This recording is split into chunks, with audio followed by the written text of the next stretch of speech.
You need to use a silver needle to pierce all around your body acupoint to draw out the power of Manhwa. If there are any discrepancies. Before Pax had finished speaking, the 8th master on the side hurriedly persuaded. Big brother, you can still live for 1,000 or 800 years now.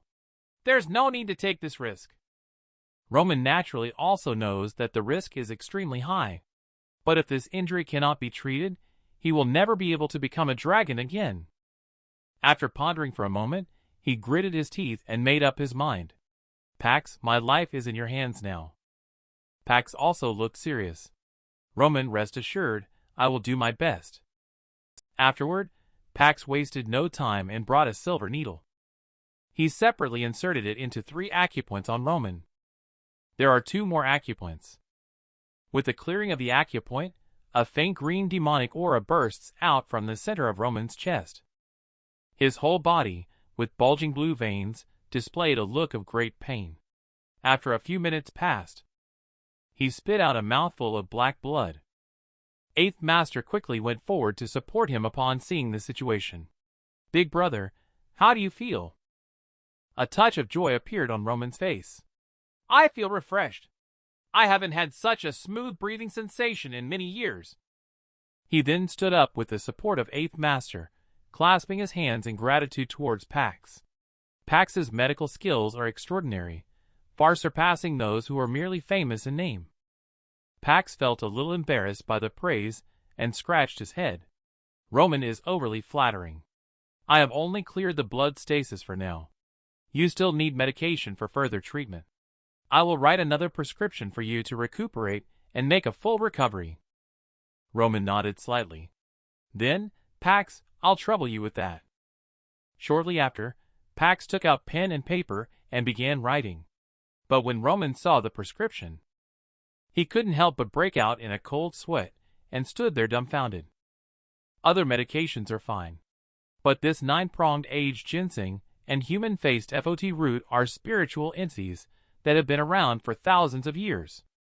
Even if they can be found, it would be difficult to compete for them in my current state. Pax wonders if these 2 medicines can be replaced by other drugs. Pax shook his head, indicating that it's not possible. Roman, your constitution is special, and you have been injured for too long. Ordinary herbs simply won't work. Upon hearing this, Roman couldn't help but sigh deeply. Later, he bowed deeply to Pax. It's my ill fortune, Pax. Your medical skills were in vain. Seeing this, Pax quickly stepped forward to stop him. Roman, please don't say that. If this doesn't work, I will think of another way. Later, Pax looked at the prescription in his hand, pondering for a long time. Suddenly, it seemed like he had thought of something. He quickly turned around and ran towards the house. This left everyone looking puzzled. Pax wouldn't have gotten diarrhea in a hurry, would he? But soon Pax came out carrying a box. As soon as the box was opened, it was filled with a burst of golden light. Roman, you can use these items. When Roman saw the items in the box, he was shocked. It turned out to be 9-pronged aged ginseng and human-faced FOT root. Who exactly is Pax? How can there be such a valuable millennium spiritual entity? Upon hearing this, Pax just smiled faintly. These are all gifts from the Snow Corps general back in the day. At this moment, Roman's heart was extremely excited. Pax, what do you want? Anything I have, you can exchange with me. I gave it to you. Healing the sick and saving lives is a top priority. Besides, you are 8th Master's big brother. How could I be stingy with such a small thing? Upon hearing Pax's words, 8th Master was immediately moved to tears. Roman also once again bowed deeply to Pax. Such great kindness and virtue. I shall always remember it in my heart. Then he slowly turned his head to look at Deaf Granny behind him, and asked Deaf Granny to help set up a hall for me. It would be convenient for our 2 families to visit each other in the future. Upon hearing this, Deaf Granny happily clasped her hands together and expressed, I'm willing to host you at my home. It is my honor. I will go take care of this matter right away. Seeing this, 8th Master couldn't help but look at Deaf Granny and it seems that before long, Deaf Granny will become the first spirit medium disciple here. Deaf Granny responded with a smile on her face. Eighth Master is right. But it's just because she's benefiting from our family's Pax. However, Pax scratched his head awkwardly. Roman, I just did a little bit of help. There's no need to make a big deal out of it. But even before Pax could finish speaking, Roman immediately interrupted. I will always remember such great kindness in my heart. If Pax needs my help in the future, I will not frown even for a moment. Upon hearing this, Pax's expression turned serious. I ask for nothing else. I just hope that Roman can help me clear Granny's name of the injustice she has suffered. Hemp-clad Granny immediately felt extremely relieved. You truly are my exceptional grandson. These years of taking care of you have not been in vain. Later, Roman spoke up. You two can rest assured. I will definitely resolve this matter. After speaking, he led the crowd towards the deep mountains. This made Pax extremely puzzled. But before he could ask anything, Deaf Granny looked around at the increasingly familiar surroundings and spoke. Could it be that Roman intends to invite that person out to make a judgment? Upon hearing Deaf Granny's words, Roman smiled mysteriously and nodded. The only one who can calm this conflict is that person. Listening to the nonsensical conversation between Roman and Deaf Granny, Pax's heart was filled with even more confusion. Who are they talking about, after all? But soon, everyone arrived at a pitch-black cave entrance. Standing in front of the entrance were the 4 Immortal Clan leaders, Fox, Yellow, White, and Gray. Immortal White, standing on a stone, saw Roman walking with everyone and having a close relationship with them. In anger, she roared, As one of the 5 Immortals, are you standing with hemp-clad Granny to assist tyranny? The Weasel Immortal had already lost his son. Seeing this scene made his anger erupt even more. He signaled to the other Immortals, and was about to rush up to wipe out everyone. Seeing the situation, Roman just bowed respectfully towards the cave. This matter has not been conclusively decided yet. It is too early for everyone to say so. Hemp-clad Granny, and I came here precisely to ask Logan to make the final judgment. Don't you all believe in Logan's words? Upon hearing this, the several Immortals all showed a respectful expression. They quickly said, We dare not! We dare not! But Logan will definitely stand on our side. Pax heard this. Unable to contain his curiosity any longer, he asked Deaf Granny. Granny, who exactly is this Logan? Why is everyone so respectful towards him? Deaf Granny explained with a solemn expression. Logan is the leader of all the mediums of immortals in the world. He ascended during the reign of the human emperor, and it has been over 5,000 years to this day. During the Shang dynasty, there were many spiritually gifted animals. They cultivated their spirits and caused trouble for the people in a region, making their lives unbearable. They angered the great heavenly sovereign Jade Emperor. He ordered martial thunder deity to lead the heavenly soldiers and generals to Changbai Mountain. They will annihilate all the demons. Logan could not bear to see the demon clan's lineage severed. Therefore, he took the initiative to appear and begged the deity to spare the innocent demon beasts. Although martial thunder deity had a heart of mercy, but he dare not act on his own without authorization when he comes to follow the imperial decree. He can only insist on exterminating the demons. Upon hearing this, Pax was very curious. What did Logan do afterwards? Deaf Granny continued slowly. Logan, seeing that the deity did not agree, prepared to use his lifelong cultivation to convert all the monsters and demons to the right path. With this, he once again implored the deity to spare the monsters and demons. When the deity heard this, he erupted with a terrifying thunderous power. How dare the audacious fox spirit defy the decree of the great heavenly sovereign, the Jade Emperor? He was about to take action to eliminate Logan at that moment. Suddenly, a golden light descended from the sky and landed on Logan. Deity was shocked by the sight. It turned out to be virtuous deeds descending from the heavens. This is the Dharma body of the great heavenly sovereign, the Jade Emperor, the ruler of the 3 realms. It also appeared above the clouds. A majestic and resounding voice came from his mouth. Little fox spirit, you have made a great vow that has triggered virtuous deeds from the heavens. So I hereby appoint you as the leader of all the spirits in Changbai Mountain. Lead the spirits and absolve them of their sins.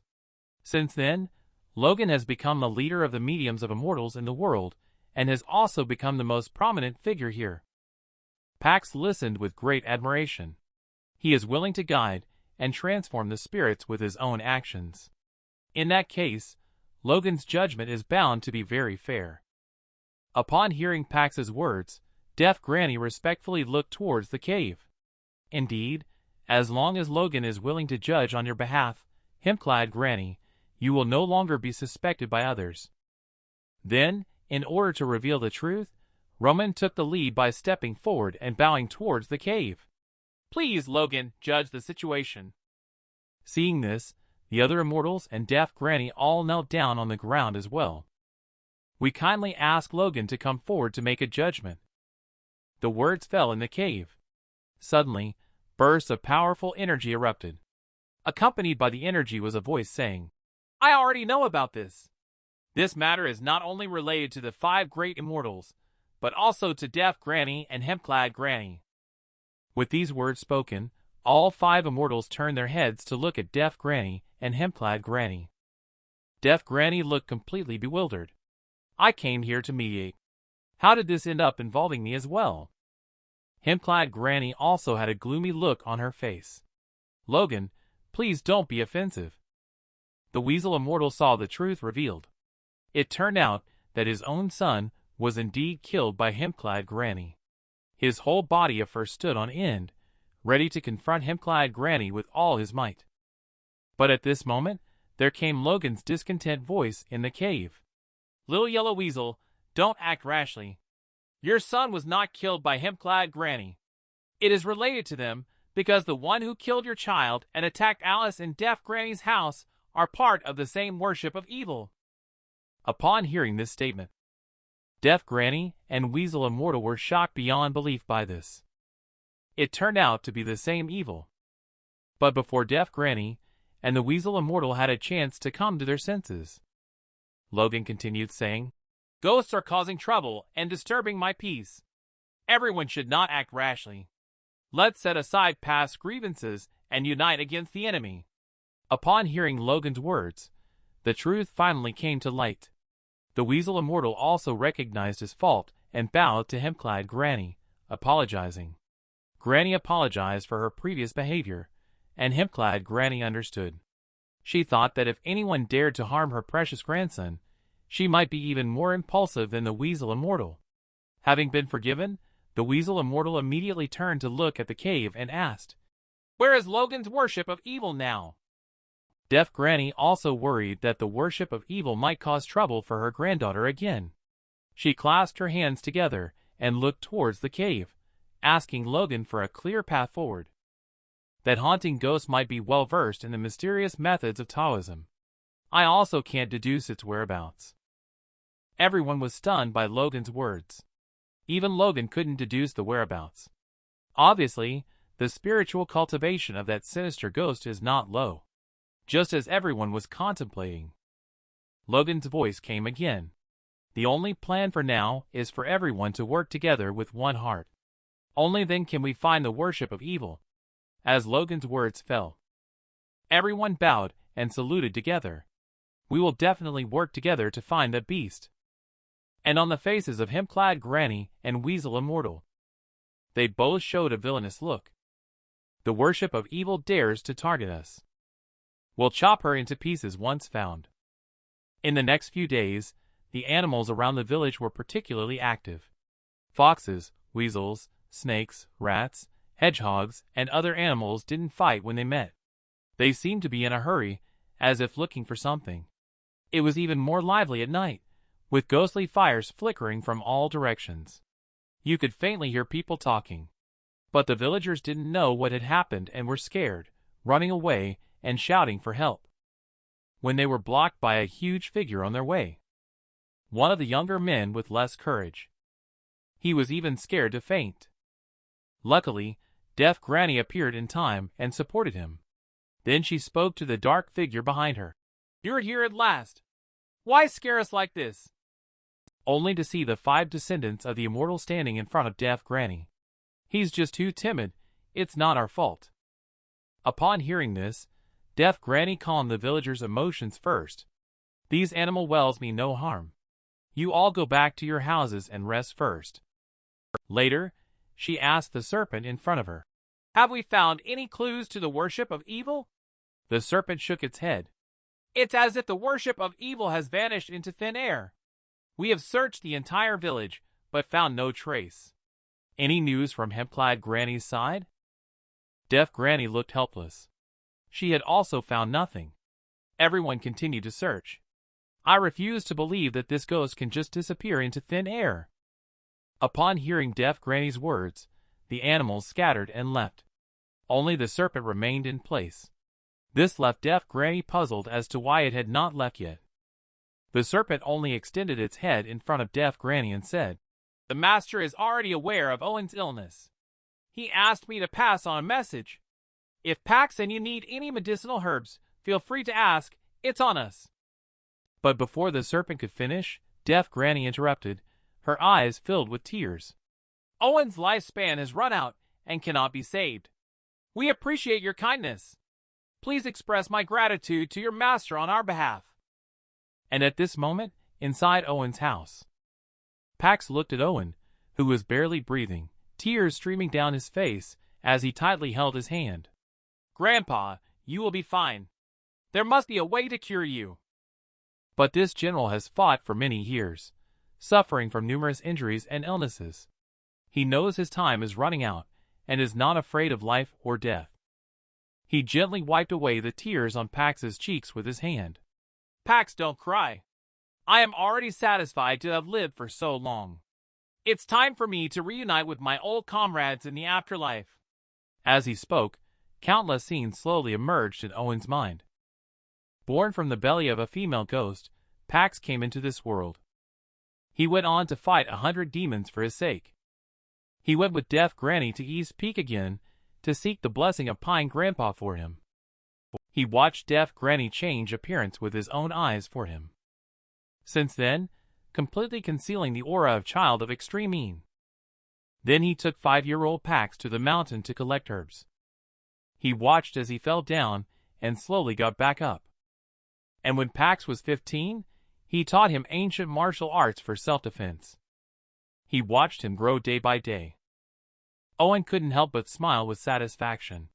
The only regret now is that he cannot see my Pax go to college with his own eyes. Then he struggled to sit up from the bed.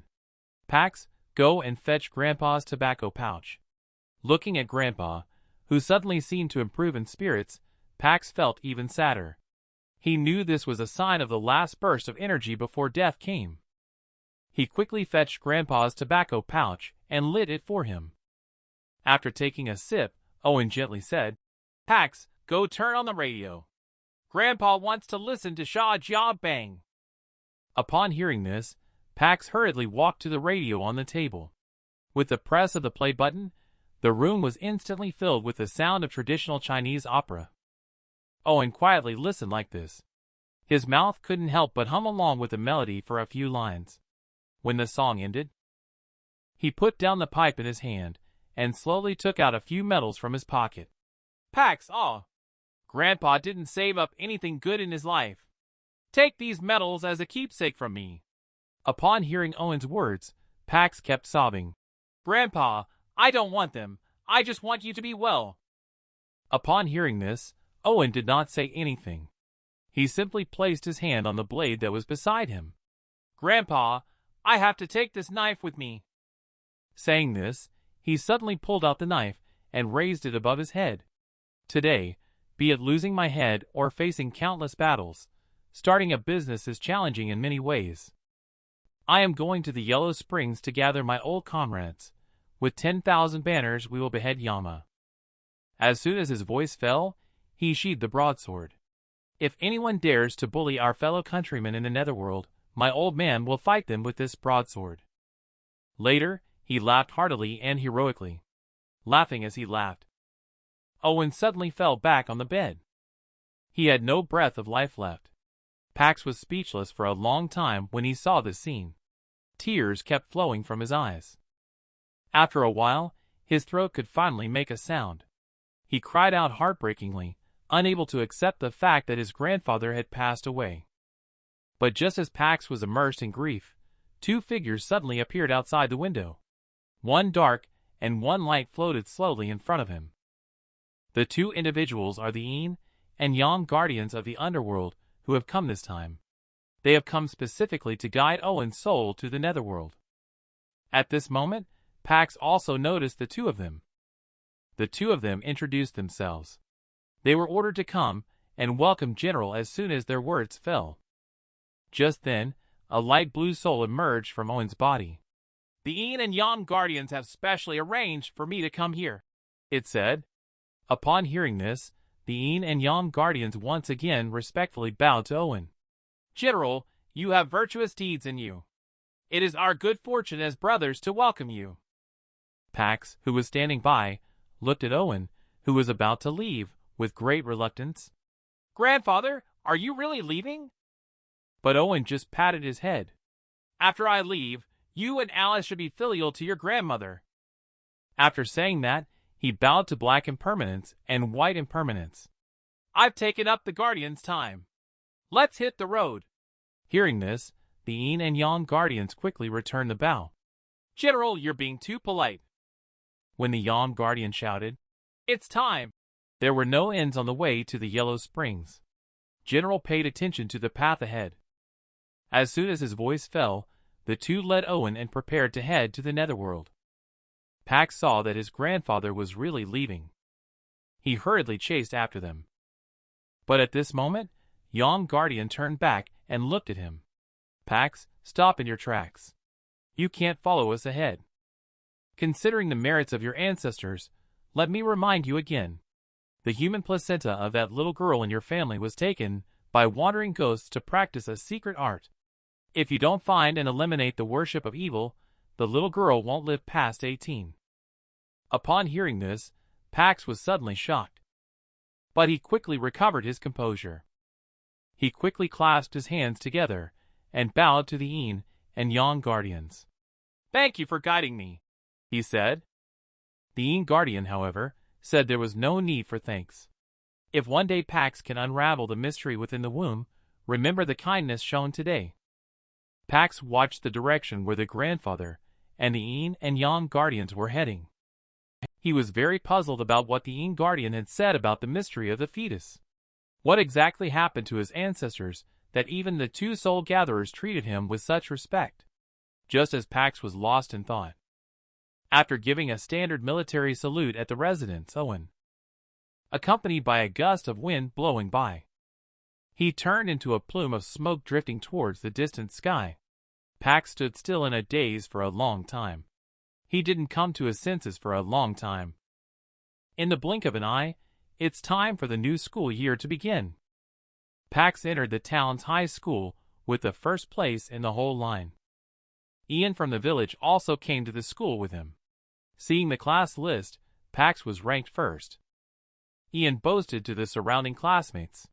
"Pax, my eldest brother, ranked first in the county." However, Pax stood behind him feeling gloomy. He urged Ian to quickly find the classroom and go over. Ian also noticed that Pax was troubled. "Pax, why do you seem so unhappy?" Upon hearing this, Pax just sighed helplessly. Ever since Grandpa passed away, Grandma has been staying in his old house every day. Her mental state is very poor, and I am very worried about her. If Grandma hadn't insisted that I come to report in today, I wouldn't have wanted to come so early. As he spoke, he accidentally bumped into a classmate's head. He quickly apologized and said sorry. But the other party would not let go. "You are the one who ranked first in the county and got into Pax High School, right? You don't seem to have anything different from others. I really can't understand what those girls see in you." At this time, Pax is completely unconcerned.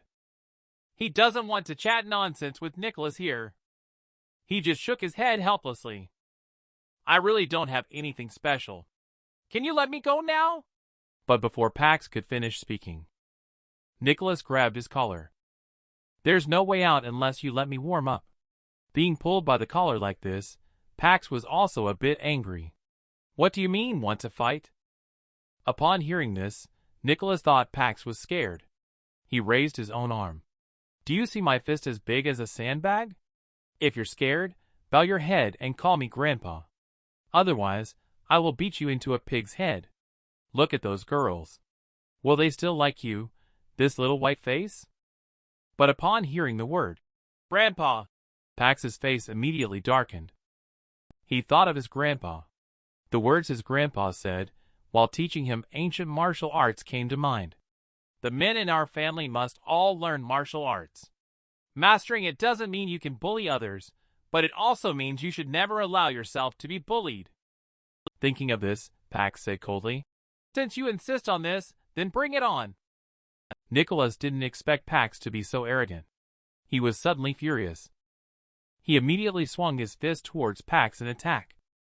But he was easily dodged by Pax, leaving Nicholas to strike at thin air. Seeing this, he once again swung his left leg horizontally, kicking at Pax's face. Despite the powerful and lightning-fast momentum, Pax easily dodged by taking a step back. No matter how Nicholas swung his fists and smashed towards Pax, it seemed as if Pax had predicted every move. Not only did he effortlessly dodge every strike, but Nicholas couldn't even touch his clothes. This made Nicholas unable to help but curse loudly. If you have the guts, don't dodge! Upon hearing this, Pax moved instantly. He flashed behind Nicholas and smiled faintly. Okay, I won't dodge anymore. Upon hearing the voice in his ear, Nicholas quickly turned around and swung his fist horizontally. However, he was grabbed by Pax's wrist. He couldn't move at all.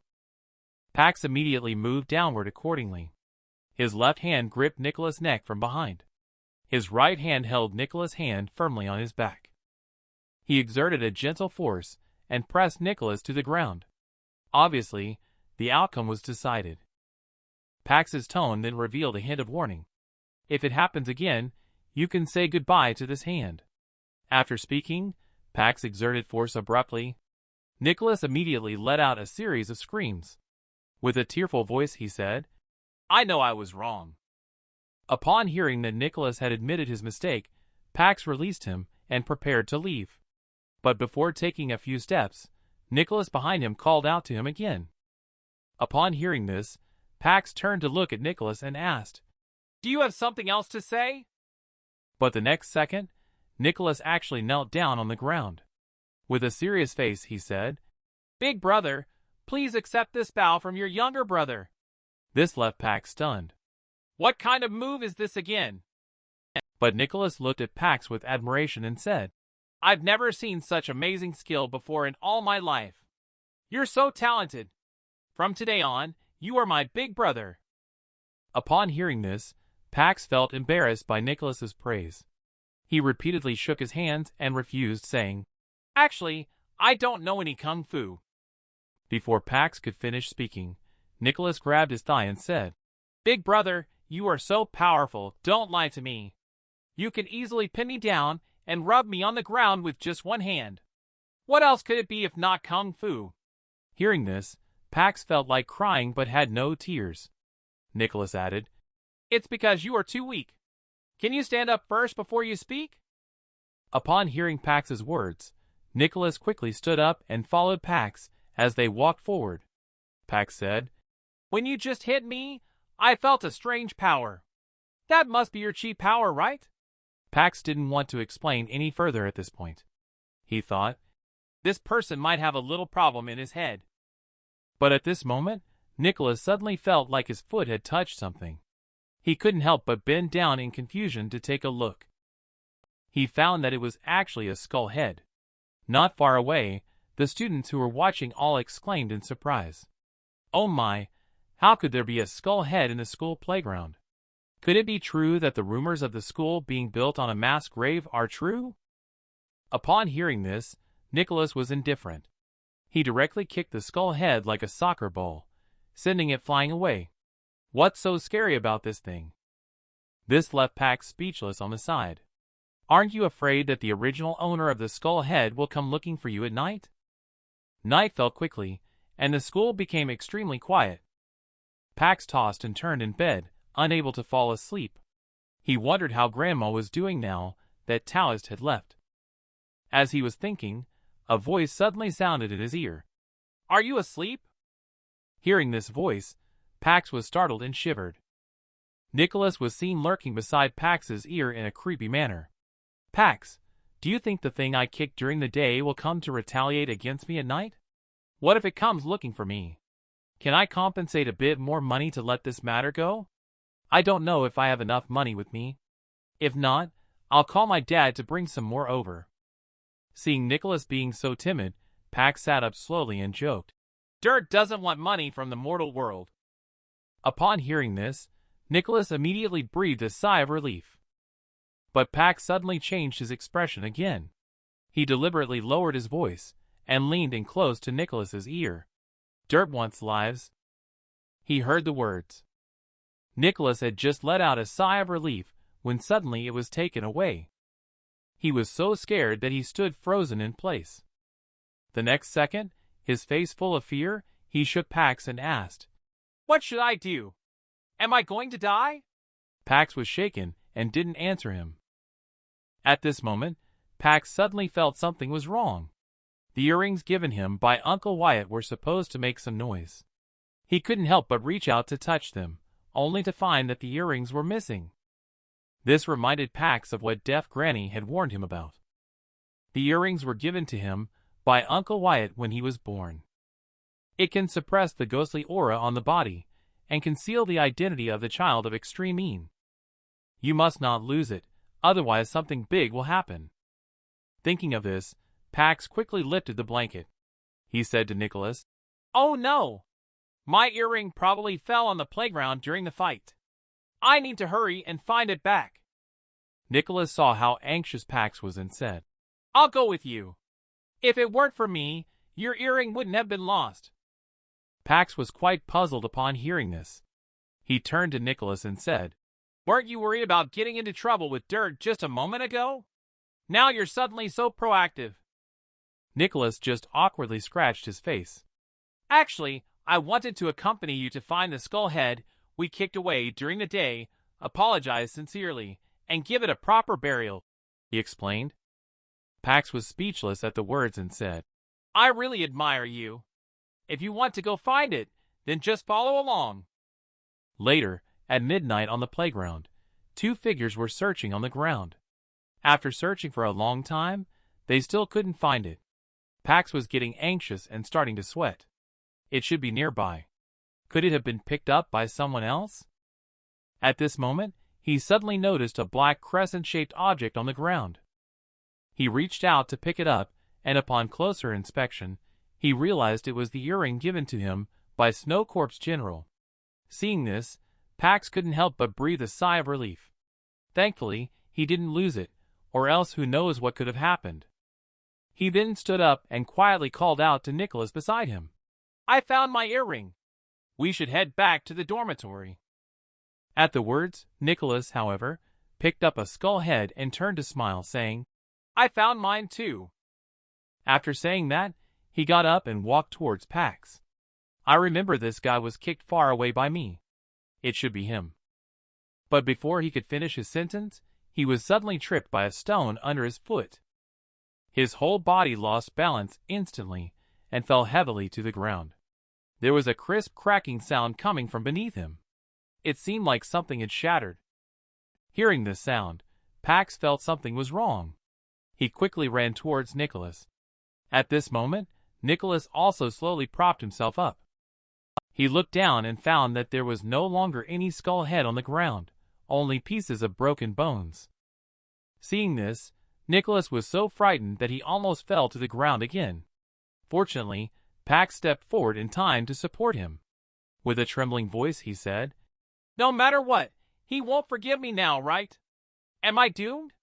Seeing Nicholas so emotional, Pax comforted him. "Don't be afraid, everything will be fine." After saying that, he supported Nicholas and walked towards the dormitory. "If you're still worried, I can help you ask." Hearing this, Nicholas was surprised. I didn't expect you to have such ability. As the two figures gradually disappeared, the quiet playground suddenly filled with voices. What was that thing pressing on me, making me so uncomfortable just now? Fortunately, it was picked up by someone, or we would have been in trouble. Yeah, even after being dead for decades, Netherworld still won't take us in. When will this end? And that kid dared to kick my head as a ball. I must go scare him later. You better give up. You can't withstand the impact of yang energy. You'll be scattered. Stop making noise. The Taoist is coming out. As soon as the words fell, a head slowly emerged from the ground. When the full figure appeared, there was just an old man in a Taoist robe. His whole body emitted a white light. He, with dust floating around his face, spoke kindly and calmly, saying, Please calm down, everyone. I suspect that these two who have come today are extraordinary. As soon as he finished speaking, the noisy voices of the lost souls and wild ghosts in the playground resounded. What does Taoist mean? Could those two kids really help us escape from here? Upon hearing this, the Taoist did not respond. Instead, he chanted and recited Hand Seal, reciting the Taoist scripture of the virtuous sovereign of Tai for rescuing and aiding in times of difficulty. The wandering spirits and wild ghosts also understood. The Taoist was in the process of guiding them to salvation. They all quieted down, listening intently. As he finished reciting the final scripture of Taoism, the sun rose slowly. The Taoist sank back into the ground. Time flies, and in the blink of an eye, it's already Friday. On this day, Nicholas walked into the dorm carrying a water bottle sneakily. Seeing Nicholas like this, Pax was very puzzled. What are you doing stretching and shrinking at the door? Have you done something bad again? Be careful not to be haunted by ghosts again. Nicholas was scared to hear this, and couldn't help but break out in a cold sweat. But then he put his arm around Pax. Don't scare me like that. I haven't done anything wrong. I brought something good for everyone. After he finished speaking, he took out a cup from the table and poured out the liquid from the pot. Immediately, a strong aroma of wine filled the room. Other classmates in the dormitory smelled the fragrance and gathered around Nicholas. Ian was the first to speak and asked, Where did you get this from? Nicholas, however, looked proud and said, I have my ways. I'm asking if you guys want to drink it. We don't have class tomorrow, Saturday. After waking up, everyone can go home directly. Pax was just about to give him a piece of his mind when he hadn't even spoken yet. Nicholas brought the cup of wine in front of him. Please, just this once. Others also chimed in. Unable to resist the requests of the crowd, Pax had to agree.